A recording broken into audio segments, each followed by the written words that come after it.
Si tu montes des vidéos et que tu as l'habitude de regarder des tutoriels sur YouTube, alors tu as sûrement déjà entendu que le son, c'est ce qu'il y a de plus important dans une vidéo. À ce stade-ci, tu t'es sûrement dit, bon, faut que j'achète un bon micro. Eh bien, pas tout à fait, parce que dans une bonne vidéo YouTube, la qualité du micro ne présente que 40% du rendu sonore final. Du coup, tu te demandes sûrement où vont les 60% restants.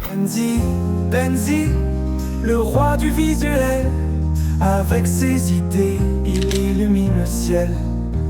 Pour tout savoir, c'est simple. Tu as juste à rester jusqu'à la fin de cette vidéo et de me laisser te dévoiler toutes les étapes pour avoir une qualité de son alléchante et scotcher tes spectateurs à tes vidéos comme je viens de le faire avec toi. En première partie, nous avons le mixage audio. Une fois que tu as enregistré ton son avec un bon micro bien sûr, il faut le mixer. Le but, c'est de corriger les petites imperfections du micro, ajuster l'équilibre, enlever les bruits gênants, bref, rendre le tout bien plus agréable à écouter. Par exemple, voici le son de mon micro sans mixage. Et voici avec mixage. Si tu aimerais que je fasse un tutoriel détaillé sur ma manière de mixer le son de mes vidéos, lâche un commentaire et je te le prépare. C'est gratuit. Et surtout, abonne-toi et active la cloche de notification pour ne rien rater. Et maintenant, nous passons à la deuxième étape qui est le sound effect. Comme son nom l'indique, il s'agit des effets sonores que tu vas incruster dans ta vidéo pour accentuer certains moments, comme lorsqu'il y a un mouvement par exemple, un effet, une apparition ou encore un moment marquant dans ton discours. Mais attention, l'erreur que beaucoup font, c'est de balancer